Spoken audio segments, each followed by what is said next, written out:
Okay, I'll explain it in very simple words. So we are trying to develop a model to understand how the adoption of new vehicle options would evolve among the private vehicles in India in future. So this private vehicle includes cars and two-wheelers, and the new vehicle options are the ethanol vehicle, the electric vehicle, and the compressed natural gas vehicles.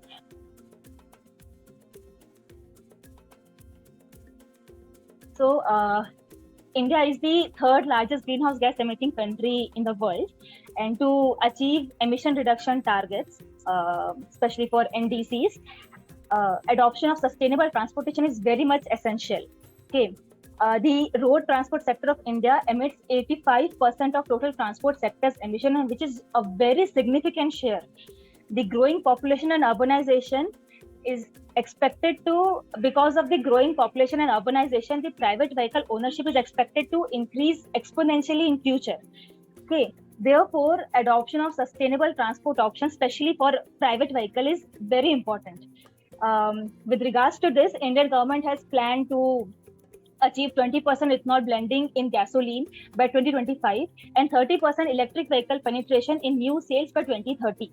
So these facts basically motivated me to understand how the actual adoption of these vehicle options would evolve among private vehicles in India, and also to understand the major barriers in adoption.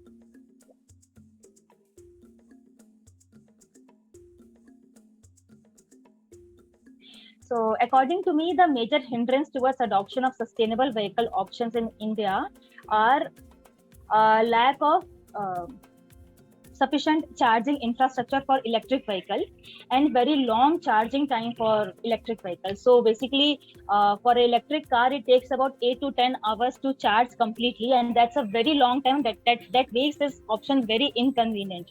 Okay. Second hindrance is high purchase price of electric vehicle, the purchase price of electric vehicle batteries, as well as the ethanol vehicle also. However, with advancements in technology, these prices are expected to go down. Even some of the articles states that by 2030, the purchase price of electric vehicle would be comparable to the purchase price of a gasoline vehicle. So that will definitely increase the adoption of electric vehicle. Another hindrance, which I believe, is the fluctuating ethanol supply. So the ethanol production sector in India, especially ethanol from food grains and lignocellulosic biomass, is still at its early stage. Okay, so so the ethanol supply is not very reliable, and that makes the adoption of ethanol vehicle difficult. Okay, another hindrance which I feel very important is the unwillingness from the consumer side to adopt to changes. So people in India are accustomed to the conventional vehicle options, which is gasoline and diesel. If you ask them to change their vehicle to some new options, they would start comparing the new vehicle options with the conventional ones. And if they get any inconvenience, they would prefer rather not to adopt such new vehicle options. And lack of environmental awareness is another hindrance towards adoption of these vehicle options. Yeah.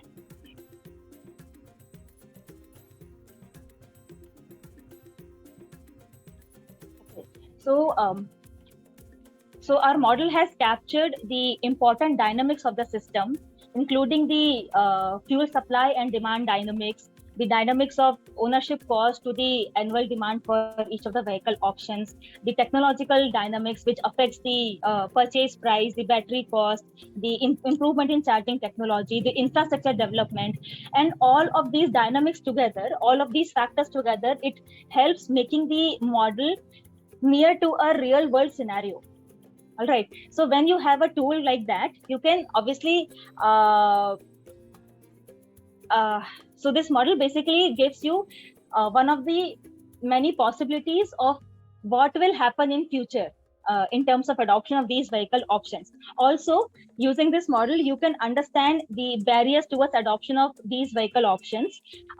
You can simulate various policy scenarios to achieve the Indian government targets regarding blending, ethanol blending and adoption of electric vehicle, the emission reduction targets. Also, you can understand the implication of these adoption on other aspects of sustainability. this is how it's contributing.